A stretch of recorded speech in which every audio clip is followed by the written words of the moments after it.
어느 95세의 어른의 수기. 나는 젊었을 때 정말 열심히 일했습니다. 그 결과 나는 실력을 인정받았고 존경을 받았습니다. 그 덕에 65세 때 당당한 은퇴를 할 수 있었죠. 그런 내가 30년 후인 95살 생일 때 얼마나 후회의 눈물을 흘렸는지 모릅니다. 내 65년의 생애는 자랑스럽고 떳떳했지만 이후 30년의 삶은 부끄럽고 후회되고 비통한 삶이었습니다. 나는 퇴직 후 이제 다 살았다. 남은 인생은 그냥 덤이다 라는 생각으로 그저 고통 없이 죽기만을 기다렸습니다. 덧없고 희망이 없는 삶, 그런 삶을 무려 30년이나 살았습니다. 30년의 시간은 지금 내 나이 95세로 보면 3분의 1에 해당하는 기나긴 시간입니다. 만일 내가 퇴직할 때 앞으로 30년을 더 살 수 있다고 생각했다면 난 정말 그렇게 살지는 않았을 것입니다. 그때 나 스스로가 늙었다고, 뭔가를 시작하기에는 늦었다고 생각했던 것이 큰 잘못이었습니다. 나는 지금 95살이지만 정신이 또렷합니다. 앞으로 10년, 20년을 더 살지 모릅니다. 이제 나는 하고 싶었던 어학 공부를 시작하려 합니다. 그 이유는 단 한 가지. 10년 후에 맞이하게 될 105번째 생일날, 95살 때 왜 아무것도 시작하지 않았는지 후회하지 않기 위해서입니다. 성부와 성자와 성령의 이름으로 아멘. 우리가 죽는 날만 기다리는 사람은 사는 게 재미가 하나도 없어요. 죽는 날만 기다리는 사람은. 이분은 65살에 은퇴하고 나는 죽는 날을 이제 죽을 거야. 그리고 몇 년 동안 죽는 날을 기다렸느냐면 30년 동안 죽는 날을 기다린 거야. 95살까지. 그러니까 30년 동안 돌아보니까 그 30년이 너무나 멀쩡했거든. 그 너무 아까워, 30년이. 내가 죽는 날만 기다리지 말고 65살서부터 95살 때까지 정말로 먹고 마시고 놀았다면 얼마나 행복했겠어요. 근데 이분은 그러지 못했던 거예요. 늘 드리는 말씀이지만 이제 60 되신 분들은 100살까지 삽니다. 60 되신 분들은 40년 남았어요. 50 되신 분들은 110살 삽니다. 내가 51인데 내가 몇 년 남았느냐면 59년 남았어요. 내가 59년. 이제까지 산 것도 아니에요. 40살들은 120살까지 살 겁니다. 그제 여러분들 먹는 당뇨병 안에, 그 약 안에 기가 막힌 좋은 물질이 있대요. 당뇨병 안에. 그래서 그 약을 잘만 이제 컨트롤하면, 그 약을 잘 먹으면 120살까지 사는데 별 문제가 없다는 거예요. 러시아에서는 노화 물질을 느리게 하는 약을 개발해낸 거예요. 그래서 이 약을 먹으면은 70살이 돼도 안 늙는 거야. 70살이 돼도 20살 같이 몸매가 좋고 피부도 좋다는 거예요. 이제 이 약을 먹기 시작하면은, 제가 아까 말씀드렸듯이 세상은 완전히 새로운 세상이 펼쳐지고 있는 거예요. 그래서 미래 학자들이 앞으로는 애를 몇 살에 낳는 게 가장 합리적이냐 하면은 70살에 낳는 게 가장 합리적이라는 거예요. 70살에 애를 낳는 게. 그래서 저는 여기에 전적으로 동의합니다. 여기 지금 70, 80 되신 분들 다 20살에 시집 가셔서 애 낳고 살았을 거예요. 그럼 생각을 해봐요. 20살에 애 낳고 행복한 거냐? 애 한 살 때 행복하고 그 다음부터 자식 때문에 평생 속 새까맣게 끓고 사는 거예요. 여기 있는 분들 말을 안 해서 그렇지 얘기해보면은요, 지금 평생 자식 때문에 속 썩고 사는 분들 많을 거예요. 생각을 해봐라. 내가 100살까지 살면은 20살서부터 100살까지 80년 동안 자식 때문에 속 썩고 사는 게 나아요? 아니면은 늙음하게 70에 나가고 한 30년 보다가 죽는 게 나아요? 어느 게 나아요? 어느 게 나아요? 늙음하게 자식 보다가 죽는 게 훨씬 나은 거예요. 저는 그래서 70에 애 낳는 게 좋다고 생각이 들어요. 70에 애 낳는 게. 4년 전에 우리나라가 100살 이상이 1,800명이었어요. 여자가 1,700명, 남자가 100명이에요. 100명. 여자들이요 안 죽어요. 여자들이 이상하게. 그런데 작년에 우리나라가 100살 이상이 몇 명이냐면은 15,000명이에요. 15,000명. 이제는 제가 보기엔 총알같이 이제 100살 이상이 50만 명, 100만 명 시대도 온다는 거예요. 100살 이상이. 근데 80살까지는 괜찮아요. 오래는 데도 있고 갈 때도 있고. 근데 80살이 넘으면은 갈 때도 없고 올 때도 없어요. 80살이 넘으면은. 그러니까 80살 넘는 분들 대부분은 어떻게 사느냐 하면은 뒷방에 앉아갖고 하루 종일 앉아있는 거. 뒷방에 앉아갖고. 그럼 뒷방에 하루 종일 앉아있는 분들 웃을 것 같아? 안 웃을 것 같아? 안 웃어요. 웃을 일이 있어요. 혼자 하하하 하고 뭐 방에서 뭐하고 그렇게 웃어요? 안 웃어요. 그러니까 하루 종일 한 번도 안 웃는 건 문제도 아니야. 일주일 내내 한 번도 안 웃어요. 일주일 내내 한 번도 안 웃는 건 문제도 아니야. 80살에서부터 90살까지 10년 동안 한 번도 안 웃고 사는 할머니들 많아요. 그런 할머니들은 90살 때 보면 얼굴이 어떤 줄 알아요? 이러고 산다니까. 그러면은 80살 넘어서서 웃고 살려면 어떻게 해야 되느냐? 해만 뜨면 집을 나가야 돼요. 해만 뜨면 집을 나가야 돼요. 해만 뜨면 집을 나가서 경복궁을 가든 덕수궁을 가든 창덕궁을 가든 온양온천을 가든 파리를 가든 뉴욕을 가든 어디야 이스라엘을 가든 돌아다녀야 돼. 이렇게 돌아다닐 수 있을 때까지 돌아다니는 할머니들은 죽을 때 어떻게 죽는지 알아요? 지쳐서 죽는다니까. 지쳐서. 95살 때쯤에 나는 힘들어서 도저히 못 살겠다, 나는 이제 죽어야 되겠다 라고 지쳐서 죽는다니까. 죽을 땐 지쳐서 죽어야 돼요. 근데 어떤 분이 자기도 미치냐고 자식도 미치게 하는 분이 어떤 분이냐면은 80살에서부터 90살까지 돈 쓰는 거 무서워갖고 한 번도 바깥에 안 나가는 사람들. 이런 사람들은 10년 동안 안 움직이면요 허벅지에 뼈밖에 없어요. 근육이 하나도 없어요. 이분들은 90살에 할 수 있는 일은 딱 한 가지예요. 누워서 똥오줌 싸는 거예요. 90살에 똥오줌을 싸기 시작하면요 삶의 질은 완전히 바닥으로 떨어지는 거예요. 싸는 본인도 힘들고 치는 자식들도 힘든 거예요. 생각을 해봐요. 여러분들 90살이 싸는 똥이랑 1살이 싸는 똥이 같아? 이건 달라요. 1살이 싸는 똥은 향이라도 나지. 향이라도 나요. 90살이 싸는 똥은 서로 못 견디는 거예요. 여러분들이 자식한테 줄 수 있는 최고의 선물은 뭔 줄 아세요? 내 발로 마지막까지 화장실 가 주는 게 자식한테 줄 수 있는 마지막 선물이에요. 그러려면 어떻게 해야 돼? 나가야 돼. 무조건 돌아다녀야 돼요. 무슨 돈으로? 집 잡혀서 돌아다녀요. 집 잡혀서 돌아다니세요. 자식한테 물려줄 생각하지 말고.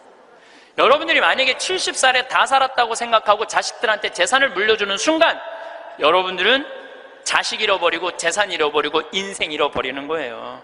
여러분들 70살에 자식들한테 재산 주면은 자식이 계속 찾아오고 용돈 주고 찾아와요? 안 찾아와요? 용돈도 안 주고요 찾아오지도 않아요. 그래서 이번 10월 2일 날 노인의 날 무슨 법이 발효가 됐느냐면 불효자 방지법이 발의가 됐어요. 불효자 방지법. 불효자 방지법이 뭐냐면은 내가 재산 주고 다 줬는데 집도 줬는데 자식이 용돈도 안 주고 찾아오지도 않으면은 내가 준 재산, 내가 준 집을 다시 찾아올 수 있는 법 아니에요. 예. 그냥 다시 찾아올 수 있는 거. 넌 용돈도 안 주고 나 책임도 안 지니까 원래 내 자산이니까 내 다시 갖고 올게. 그런데 70살이 넘어서 법원에 다시 준 재산 찾아오겠다고 법원에 소송 걸 수 있는 할머니들이 몇 명이나 될 것 같아요? 그냥 참고 사는 거예요. 참고, 속은 새카맣게 참고 사는 거야. 그러니까 가만히 보니까 만만한 게 나야, 나. 예, 왜냐하면은 저 신부님한테 찾아가면 저 신부님은 나를 받아줄 것 같은 생각이 드는 거지. 그러니까 나한테 70살 넘은 분들이요, 전화해갖고요, 신부님, 사정 얘기 다 해요. 나 자식들한테 재산 주고 다 줬는데, 자식들 박사, 사업하고 잘 사는데, 나 찾아오지도 않는다고. 그런데 나 너무 멀쩡하다고. 나 아직도 건강하다고. 나 평창해갖고 설거지도 할 수 있고, 빨래도 할 수 있고, 다 할 수 있다는 거예요. 청소도 할 수 있고. 그래서 나 신부님하고 같이 살고 싶다는 그런 분들 많아.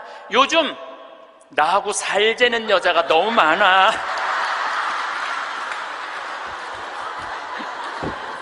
일년에 500명도 더 되는 것 같아. 그래서 제가 그 편지들을요, 지금은 다 모아놔요. 왜 모아놓냐면 그 내용이 기가 막혀요. 내용이, 내가 신부님 자식을 어떻게 키워서 어떻게 성공시키고 어떻게 재산을 물려줬는데 나한테 이럴 수가 있느냐고 그렇게 구구절절 편지 쓰는 분이 많아요. 그런데 그 자식 재산은 찾아올 생각하지 않고 내가 자식보다 낫게 생각이 드는 거지. 나하고 살자고. 내가 직접 받은 전화인데 85살 된 할머니예요. 85살 됐는데 70에 아들이 그러더래요. 어머니, 나 이제 어머니 어차피 모셔야 되고 어머니도 이제 나하고 같이 살아야 되지 않느냐. 그러니까 나 5천만 원 있고 어머니 3억 있는데 그 돈 나한테 주면은 내가 아파트 분양 받아서 어머니 모시고 살겠다고. 자기는 5천만 원 투자하고 엄마는 3억 투자하고 자기가 모시고 살겠다고. 자기가 들어가서 사는 건데 말은 자기가 모시고 산다고. 근데 이 할머니가 이런 생각이 들었대요. 내가 살면 얼마나 사나? 아들이 아파트 얻겠다는데, 그래서 그 3억을 주고 들어가서 살기 시작했대요. 여러분들, 나이를 먹어서 자식이 내 집에 들어와서 사는 거랑 내가 자식 집에 들어가서 사는 거는 하늘과 땅 차이예요. 하늘과 땅 차이예요. 만약에 자식이 들어와서 사는데 마음에 안 들잖아요? 나가라고 그러면 돼. 근데 만약에 내가 자식하고 같이 살겠다고 합쳤는데 자식이 너무 마음에 안 들어, 며느리가 너무 마음에 안 들어. 그리고 대개 80된 분들은 며느리가 몇 살쯤 되냐면 60살쯤 돼요.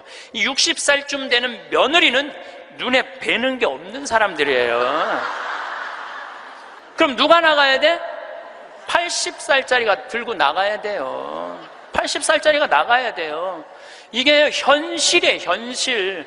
제가 며칠 전에도 들은 얘기예요. 6억을 들고 할머니가 아들 집으로 들어갔대요.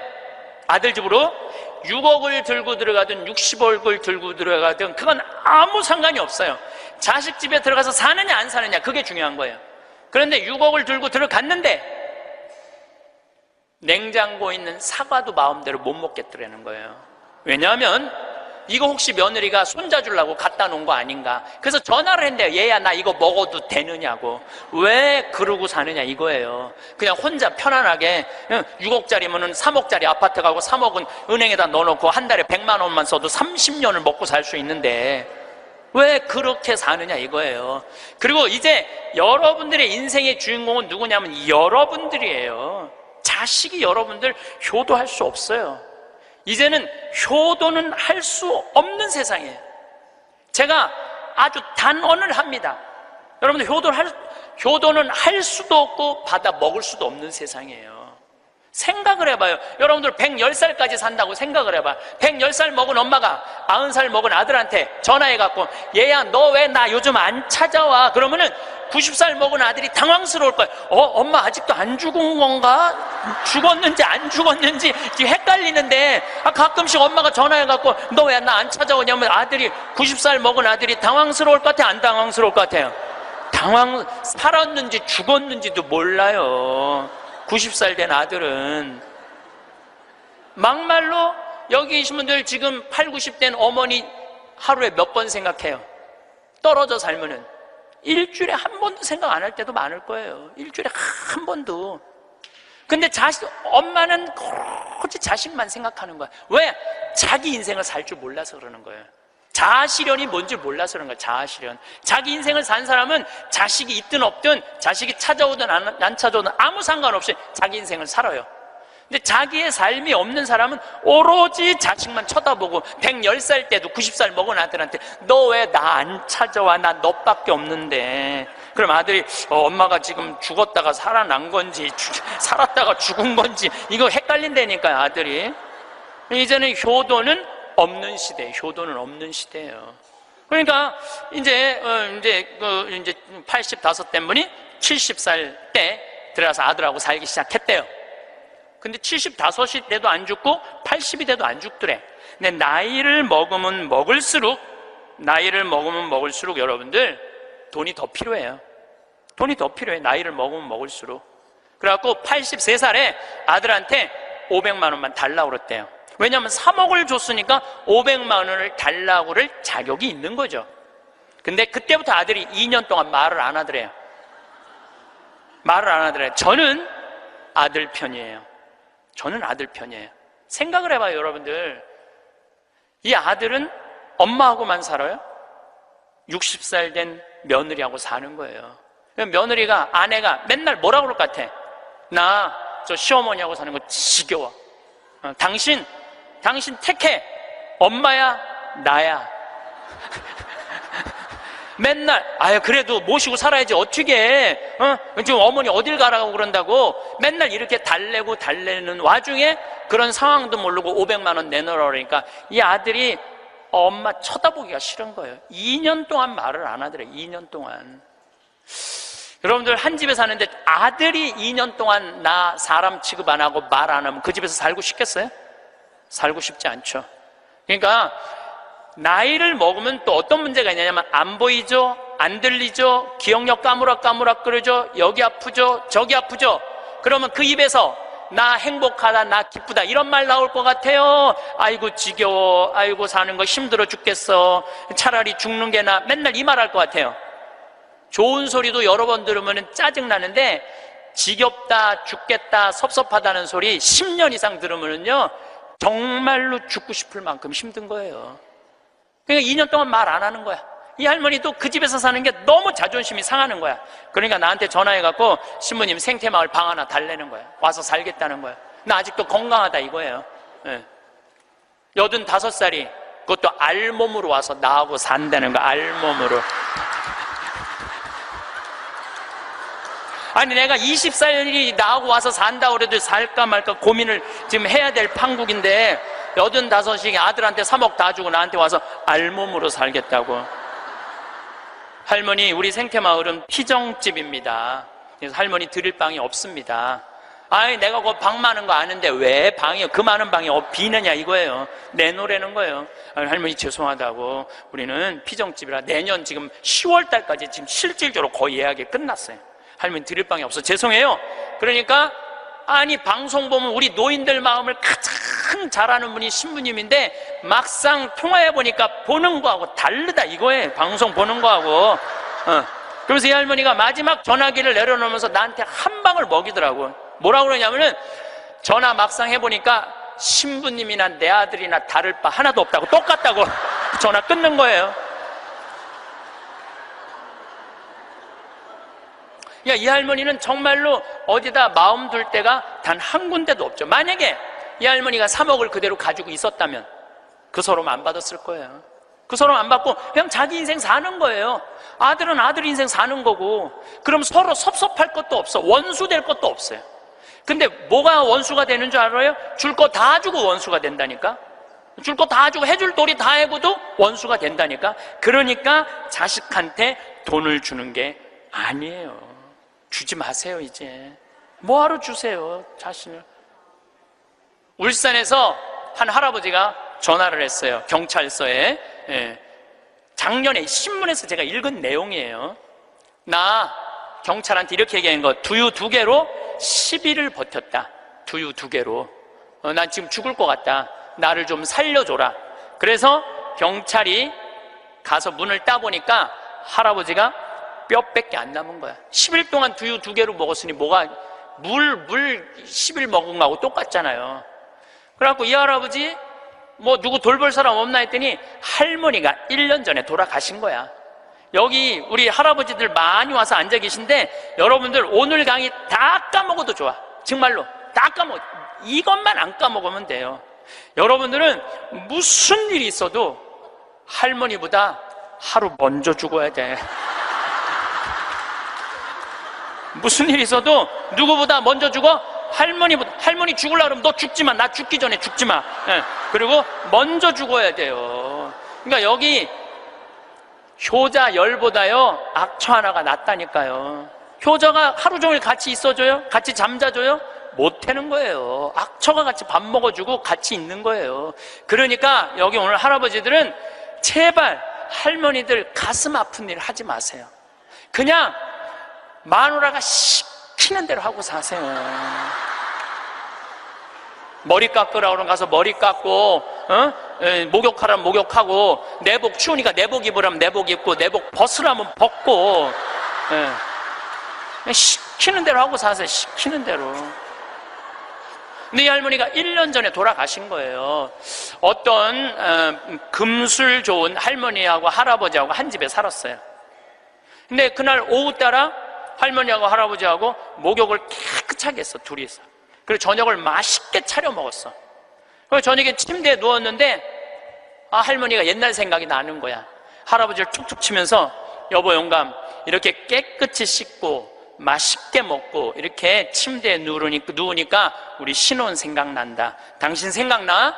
신혼 때 당신 이렇게 냉랭하지 않았어. 당신 신혼 때 잘 때 내 손 꼭 잡아주던 거 생각나 안 나? 딱 그런 거예요.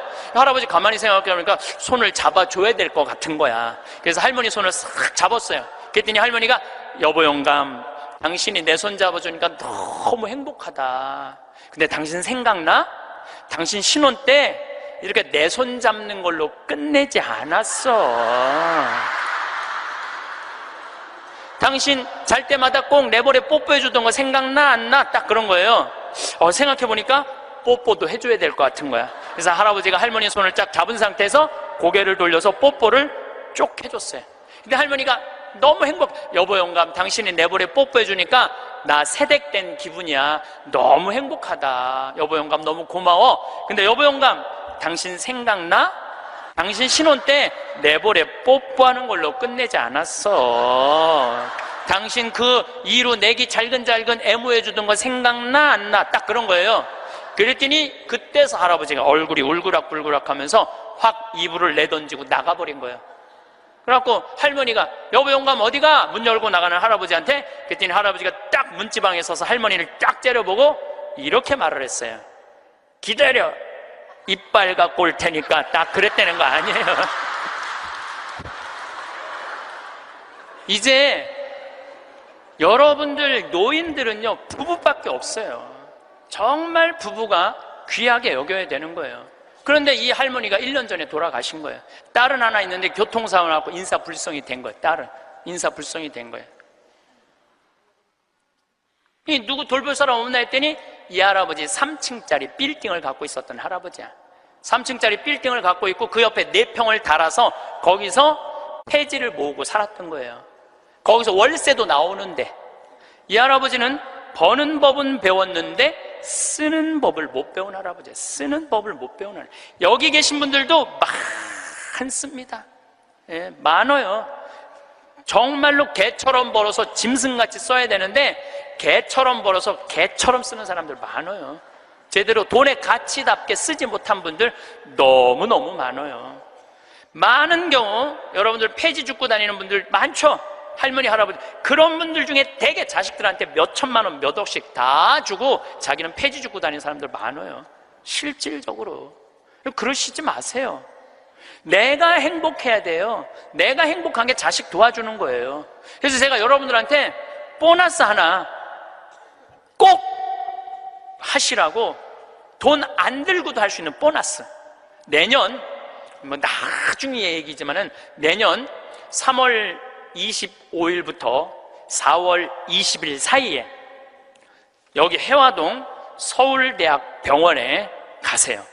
서울대학병원에 가면은 그 꼭대기 층에 식당이 하나 있어요. 그 식당에 가서 비싼 거 시키지 마세요. 쟁반짜장도 팔더라고요. 그럼 3명이 갖고 쟁반짜장 15,000원짜리 시키면은 셋이서 충분히 먹어. 거기서 한 11시 반쯤에 가세요. 괜히 12시 막 그 의사들 막 직원들 올라올 때 그때 가서 먹지 말고 미리 한 11시 반쯤에 가서 거기 가서 쟁반 짜장을 드세요. 왜 거기서 쟁반 짜장을 먹으라고 말씀드리느냐 하면은 거기서 보이는 경치가 경복궁, 창덕궁, 창경궁, 비원, 청와대까지 다 보이는데 막 새순이 막 돋아날 때 그 경치가요 너무 멋있어요. 나도 서울대병원에 이제 1년에 한 번씩 강의를 가는데 거기서 식사 대접을 받았는데 거기서 밥을 먹는데 이렇게 내려다 보니까요 조선 27대 왕 부럽지 않더라고요. 거기서 아니 어떤 왕이 거기서 내려다보고 밥을 먹는 사람이 어딨어. 꼭 기억하셨다가 내년에는 돈 드는 게 아니야. 그냥 전철 타고 가서 그냥 들고 올라가서 몸빼바지 입지 말고 그날은 좀 럭셔리하게 입고 그날은 좀 럭셔리하게 입고 내려다 보세요. 얼마나 아름다운가. 조선의 왕궁이 얼마나 멋있는가. 돈 안 들고도 볼 수 있는가. 정말 그런 데가 없어 세상에. 그런 데 가세요. 그리고 우리나라는 그렇게 멋있는 데가 너무 많아요. 너무 많아요.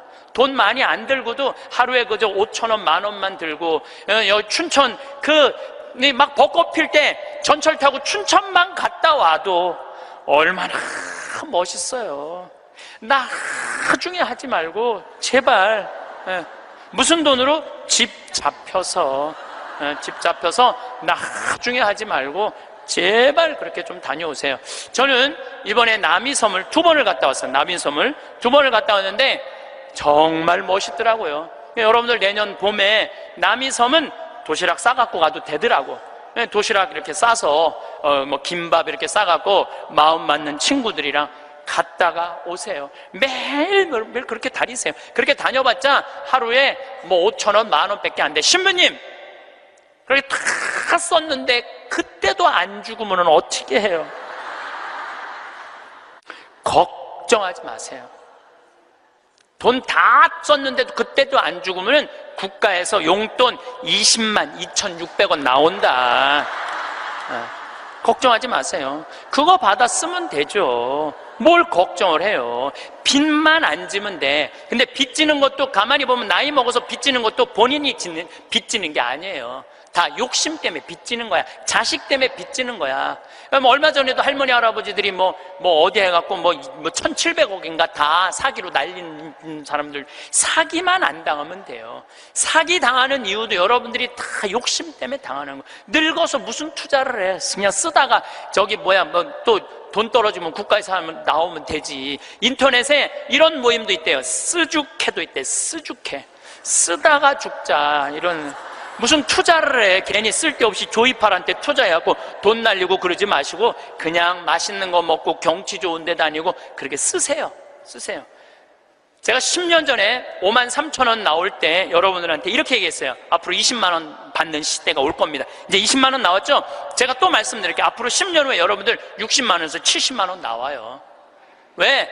우리나라하고 경제가 비슷한 나라들은 다 지금 노인연금이 60에서 70만 원 정도 다 나와요. 우리나라하고 경제가 비슷한 나라들은. 우리나라만 안 하고 있는 거예요. 우리나라만 노인들한테도 안 하고 경찰한테도 안 하고 뭐 청소하는 사람들 아주 돈 안 주는 거지. 이거 다 올라와야 돼. 그리고 지금 기업에 있는 돈들 다 세금으로 뺏어갖고 그 돈 힘든 사람들한테 다 나눠줘야지 선진국으로 가요. 선진국으로 가는 길은 그 길밖에 없어요.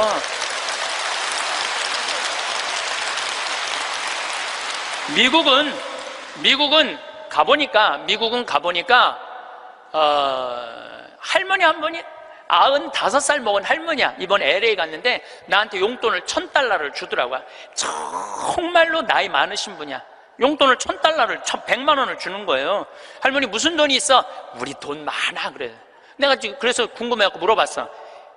미국의 할머니들은 한 달에 돈 하나도 없는 분들 연금이 얼마 나오냐면 $800가 나와요. $800면 우리나라 돈으로 85만 원이 나와요. 85만 원.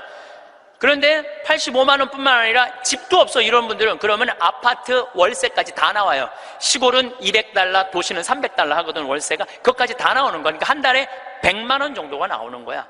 근데 만약에 이 할머니가 한 달에 100만 원을 줬는데 1년 연말 결산을 해봤는데 100만 원을 다 안 써서 50만 원밖에 안 썼어. 그러면은 이 할머니는 돈이 있던가 돈이 필요 없던가 하는 할머니라고 그 다음에는 연금을 40만 원밖에 안 줘요. 그래서 미국에 다녀보면 할머니들이요 그 돈 쓰려고 얼마나 돌아다니는지 몰라요. 그러니까 쓰죽해가 생기는 거야. 쓰다 죽자. 그냥 나한테 용돈도 $1,000씩 주는 거지. 내가 그 할머니한테 5년 전에도 나한테 만나서 그랬대요. 그래서 할머니 손을 잡고 할머니 내가 한 5년 후에 여기 또 올 것 같은데 그때 또 봐요. 그랬더니 그때는 좀 생각을 해봐야 될 것 같아 그러시더라고요. 100살 때는 생각을 해봐야 되겠다 이거죠. 3만 달러가 통장에 넘었으면요 연금을 안 줘요. 미국도. 그러니까 자기 통장에 3천만 원 밑으로 자꾸 만드는 거예요. 쓰라는 거예요. 근데 우리나라도 그렇게 갑니다. 분명히 그렇게 가요. 그리고 우리나라가 부정적인 요소도 많지만은 제 판단에는 앞으로 전 세계에서 가장 발전한 나라 중에 하나예요. 우리나라가. 그러니까 걱정하지 마세요. 예수님이 걱정하지 말라고 해도 뭘 이렇게 쓸데없는 걱정을 많이 하고 그래.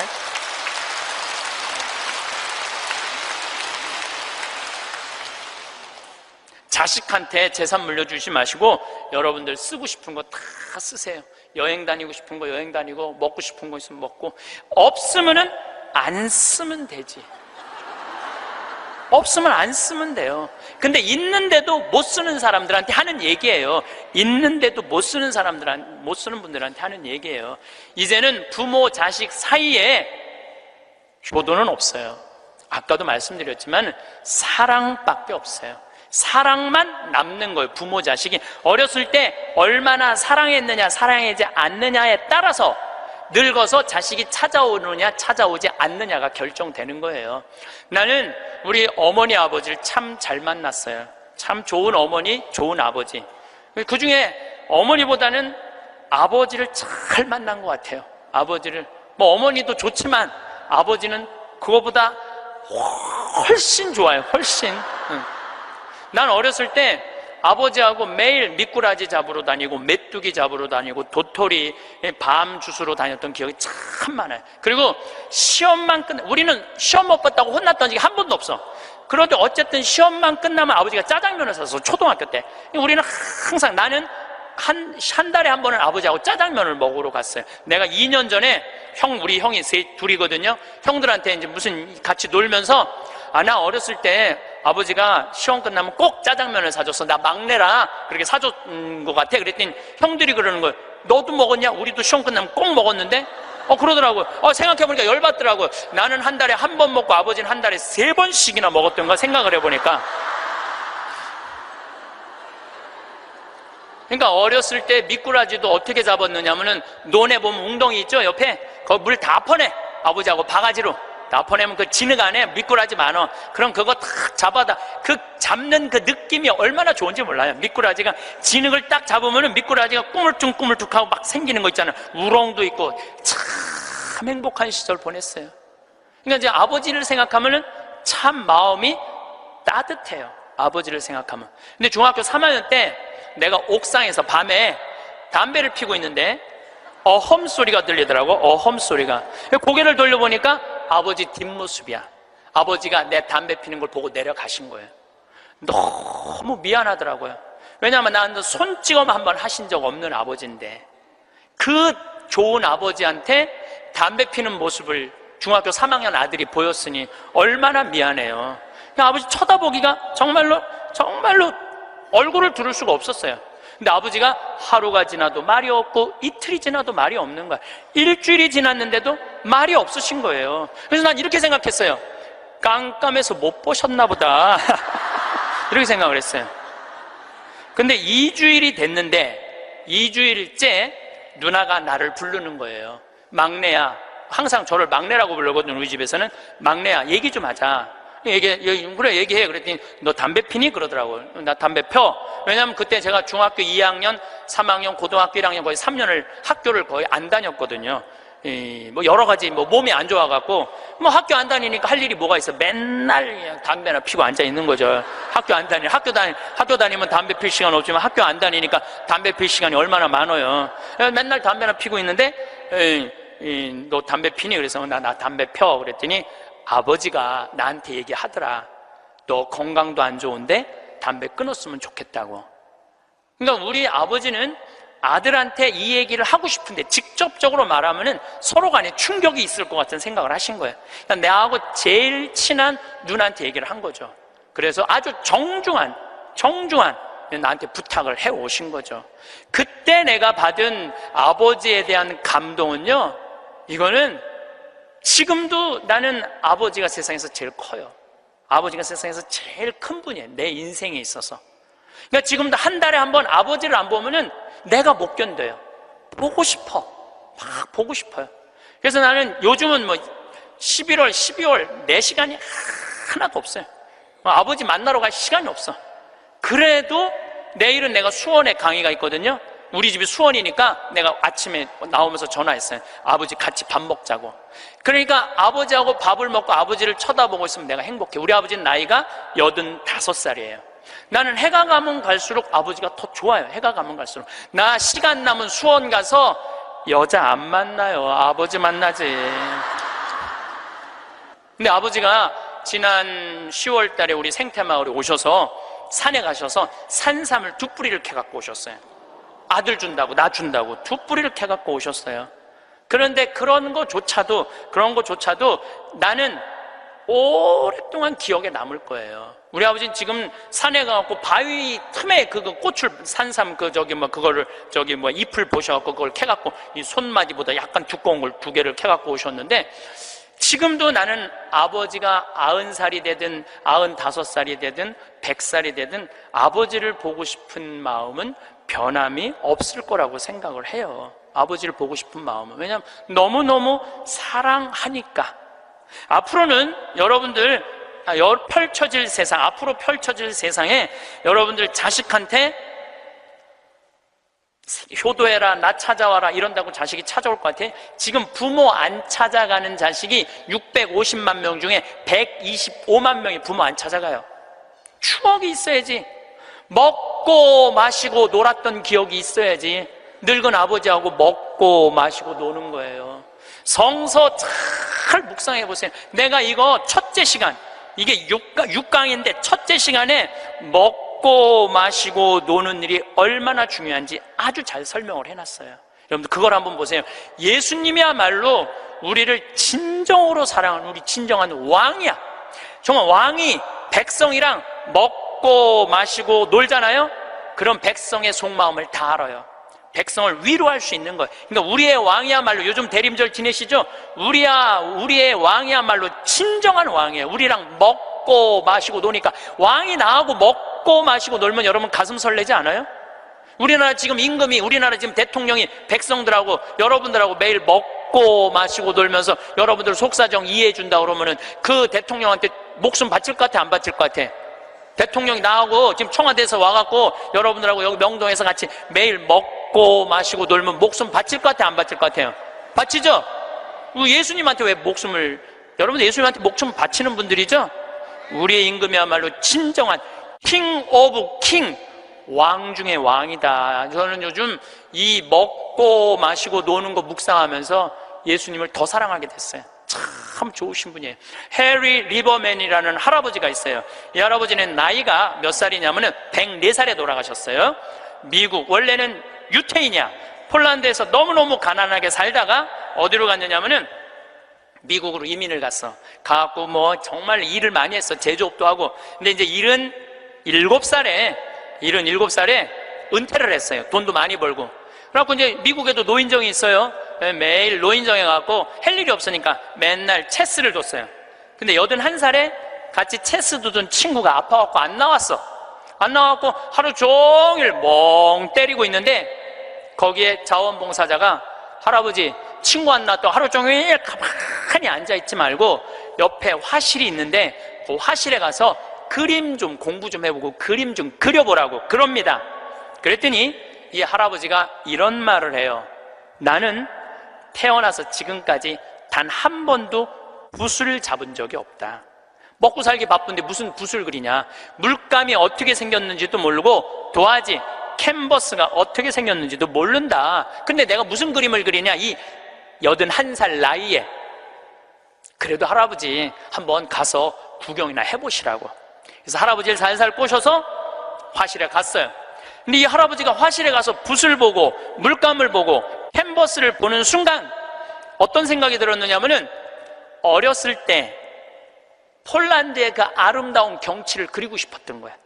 그래서 붓을 들어 그림을 그리기 시작을 했어요.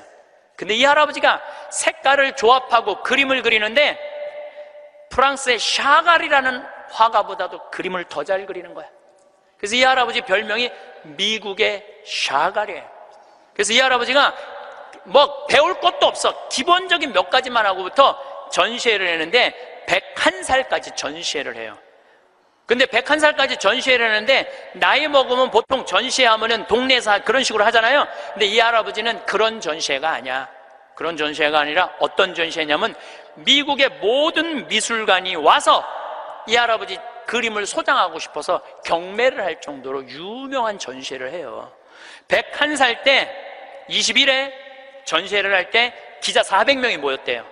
기자들이 물어봤대요. 할아버지한테, 할아버지 어떻게 이렇게 20일에 걸쳐서 이 세계적인 그림을 그릴 수 있느냐고. 할아버지 대단하다고. 그랬더니 이 해리 리버맨이라는 할아버지가 이런 말을 해요. 나는 내 그림이 유명한지 안 유명한지 난 잘 모르겠다. 근데 나는 81살부터 101살까지 내 인생은 가장 찬란하고 가장 행복했다. 내가 이렇게 그림을 그리면서 내 101살까지 살 수 있었던 것은 내 인생의 최대의 축복이다. 그리고 이 할아버지는 104살에 세상을 떠나세요. 여기 계신 모든 분들 지금 안에 재능이 있을 것 같아요? 없을 것 같아요? 재능이 있어요. 지금 60, 70, 80 되신 분들도 재능이 다 있으세요. 오늘 아침에 잠깐 보니까 할머니들이 시집도 냈던데, 이 한글 배워갖고 시집도 냈어요. 그런데 참 내가 보기에는 그분들 대단한 분들이에요. 뭔가를 나이를 먹어도 77살에 시금치네라는 시를 썼는데 참 멋있더라고요. 여기 계신 여러분들도 지금 안에 다 있어요. 다 있으니까 난 다 살았다, 죽을 날만 기다린다, 제발 이러지 마세요. 또 나중에 할 생각도 하지 말고 언제 해? 지금 하세요. 지금 책도 사서 읽고 글도 쓰고. 저는 문인 등단하고 이번엔 펜팔 회원이 됐어요. 글 쓰는 펜팔 회원이 됐어요. 너무너무 재밌어요. 글 쓴다는 게. 그 펜팔, 내 국제 펜팔 회원이 된 이유는 그 펜팔 회에는 되게 노벨상 받은 사람을 초대해서 강의를 들어요. 그런 강의를 듣고 싶어서 내가 회원 거기 심사해 해갖고 통과가 돼갖고 했는데, 정말 저도 나이를 먹었고 글 공부를 하면서 하루하루가 너무너무 신이 나는 거예요. 여러분들도 사는 것처럼 사세요. 제발 자식들한테 전화하고 그러지 말고, 그것도 110살에 전화해갖고 너 왜 나 안 찾아오냐 이러지 마시고 여러분들의 인생을 사시기를 바라겠습니다. 삶의 길을 함께 걸어온 여러분과 인생의 깊은 의미에 대해 이야기 나누고자 합니다. 어느 날 95세 한 어르신이 신문에 자신의 이야기를 실었습니다. 젊은 시절 그는 누구보다 열심히 일했습니다. 가족을 위해, 더 나은 내일을 위해 쉼없이 달렸습니다. 그리고 65, 평생을 다친 일터에서 물러났습니다. 그는 생각했습니다. 이제 다 살았다. 남은 인생은 덤이다. 그 후 30년이라는 긴 세월, 그는 매일 아침 창으로 스며드는 햇살을 보며 오늘도 살아있구나 생각했고, 어둠이 내리면 내일은 눈을 감으려나 하며 무거운 몸을 이었습니다. 희망도 기대도 없는 시간이었습니다. 집 안의 시계 소리만이 그의 유일한 벗이었습니다. 벽에 걸린 흑백 사진 속 젊은 자신은 웃고 있었지만 거울 속에 그는 웃는 법을 잊어버린 듯했습니다. 세상은 여전히 빠르게 돌아가고 있었지만 그의 시간은 멈추어 버린 것 같았습니다. 덤으로 주어진 시간은 선물이 아니라 뜻을 기다리는 형벌처럼 느껴졌습니다. 그러던 어느 날 그는 창밖에서 제잘거리는 아이들을 보며 문득 깨달았습니다. 내가 왜 죽기만을 기다리고 있었을까? 저 아이들처럼 웃어본 것이 언제였던가? 그 순간 무언가 그의 마음을 두드렸습니다. 그리고 그는 95의 나이에 먼지 쌓인 책을 펴고 어학 공부를 시작했습니다. 수십 년간 한 가정의 어른으로 누군가의 스승으로 살아왔던 그가 이제는 고사리손 같은 아이들 옆에서 다시 학생이 되기로 결심한 것입니다. 처음에는 글자가 눈에 들어오지 않았고 어제 외운 단어는 오늘 아침이면 사라졌습니다. 하지만 그는 포기하지 않았습니다. 10년 후 105번째 생일에 그때 95에 아무것도 시작하지 않았던 것을 후회하지 않기 위해서였습니다.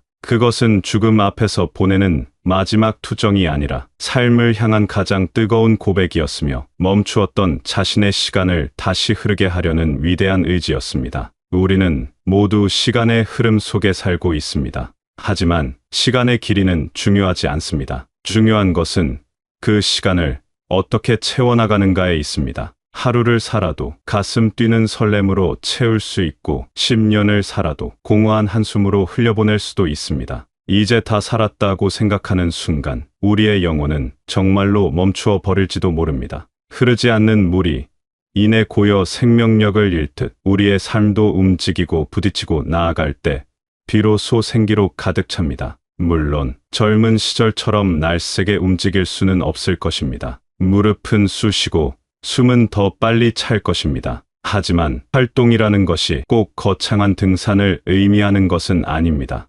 아침에 일어나 정성껏 화초에 물을 주고 새잎이 돋아나는 것을 지켜보는 것도 훌륭한 활동입니다. 몸이 불편하여 나서는 것이 어렵다면 마음의 산책을 떠날 수도 있습니다. 창가에 앉아 구름의 모양을 보고 바람의 소리를 듣고 지나가는 사람들의 표정을 읽는 것만으로도 우리의 정신은 세상과 함께 여행할 수 있습니다. 세월은 우리에게서 젊음을 가져가는 대신 지혜라는 선물을 남깁니다. 하지만 그 지혜는 가만히 앉아 있는다고 해서 찾아오는 보물이 아닙니다. 문 밖을 나서 한 걸음 내디딜 때, 낯선 길에서 새로운 풍경을 마주할 때, 새로운 것을 배우고자 책을 펼칠 때, 어색하지만 붓을 잡고 그림을 그릴 때, 비로소 우리의 지혜는 빛을 발합니다. 밖으로 나가 흙의 냄새를 맡고 피부에 닿는 바람을 느끼고 시장 상인과 정겨운 농담을 주고받으십시오.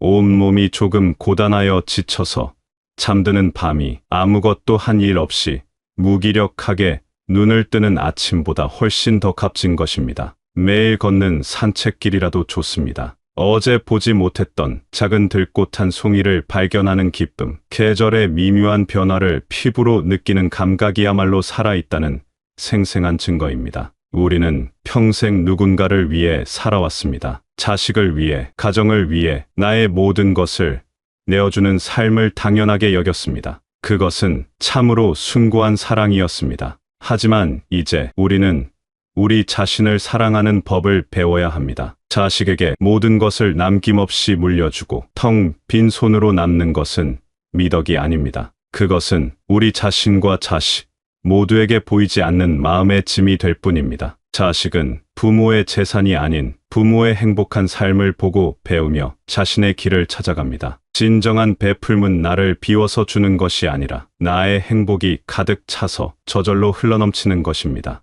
내가 행복해야 내 주변의 사람들에게도 진정한 사랑을 나눌 수 있습니다. 내가 번 돈으로 나를 위해 쓰는 것을 아까워하지 마십시오.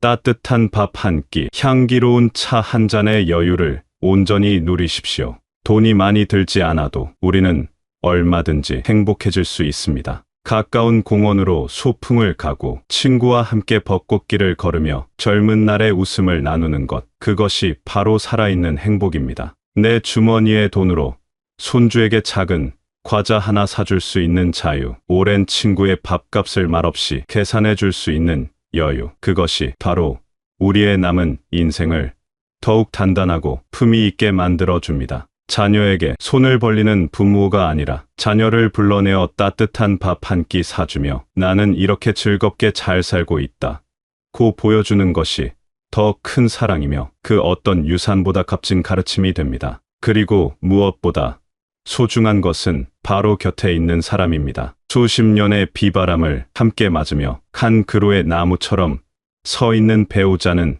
세상 그 무엇과도 바꿀 수 없는 가장 귀한 보물입니다. 젊은 날의 뜨거움은 무뎌졌을지라도 이제는 말없이 눈빛만 보아도 서로의 마음을 읽어내는 깊은 강물 같은 정이 흘러갑니다. 함께 아침을 맞고 함께 저녁을 먹고 나란히 앉아 말없이 같은 풍경을 바라보는 것만으로도 위안이 되는 사이입니다. 서로의 주름과 흰머리는 살아온 세월의 훈장이며 함께 나눈 수많은 기억의 증표입니다. 살아오면서 쌓인 작은 서운함이 있다면 이제는 훌훌 털어버리십시오. 완벽해서가 아니라 불완전함에도 불구하고 곁을 지켜주었기에 더 고마운 사람입니다. 서로의 약해진 몸을 부축해주고 희미해진 기억을 서로 채워주는 과정 속에서 우리의 사랑은 더욱 깊어집니다. 고맙다, 수고했다, 따뜻한 말 한마디를 건네는 것을 미루지 마십시오. 우리 안에는 아직 발견되지 않은 수많은 가능성이 잠자고 있습니다. 80의 나이에 처음 붓을 잡아 세계적인 화가가 된 사람도 있습니다. 우리라고 못할 것이 무엇이겠습니까? 중요한 것은 시작하는 용기입니다. 이 나이에 뭘이라는 생각의 벽을 허물고 오늘 당장 아주 작은 것이라도 하고 싶었던 일에 도전해 보십시오. 그것이 화초를 가꾸는 일이든 나의 삶을 글로 적어보는 일이든 서툰 솜씨로 무언가를 만들어보는 일이든 상관없습니다. 잘하고 못하고는 중요하지 않습니다. 그 과정 속에서 우리는 잊고 있던 나를 만나게 되고 시간 가는 줄 모르는 즐거움을 맛보게 될 것입니다. 우리가 살아온 긴 세월의 경험은 그 자체로 하나의 커다란 자산입니다. 그 지혜를 나누는 것 또한 큰 기쁨입니다. 젊은이들에게 정답을 가르쳐주는 것이 아니라 그들의 이야기를 들어주고 나의 경험을 조용히 들려주는 것만으로도 우리는 세상에 꼭 필요한 어른이 될 수 있습니다. 우리의 삶 자체가 한 권의 살아있는 역사책입니다. 자식에게 효도를 바라기보다 사랑을 주십시오. 우리가 어릴 적 부모님께 받았던 따뜻한 사랑의 기억이 평생을 가듯 우리가 자식에게 준 사랑의 기억 또한 그들의 삶에 영원히 남을 것입니다. 찾아오라 손짓하며 기다리는 부모보다 자신의 삶을 행복하고 풍요롭게 가꾸는 부모의 뒷모습이 자식에게는 더 큰 가르침과 평안을 줍니다. 우리의 삶은 끝을 기다리는 여정이 아닙니다. 매일매일 새로운 길을 만들어 나가는 창조의 과정입니다. 이 인생이라는 책의 마지막 장은 아직 쓰이지 않았습니다. 95세 어르신이 다시 펜을 들어 자신의 책에 새로운 문장을 써 내려갔듯이 우리에게도 여전히 쓸 이야기가 많이 남아 있습니다. 오늘 우리에게 주어진 이 소중한 하루를 최고의 선물로 만드십시오. 배우고, 움직이고, 사랑하고, 도전하며 온전히 나 자신으로 살아가는 기쁨을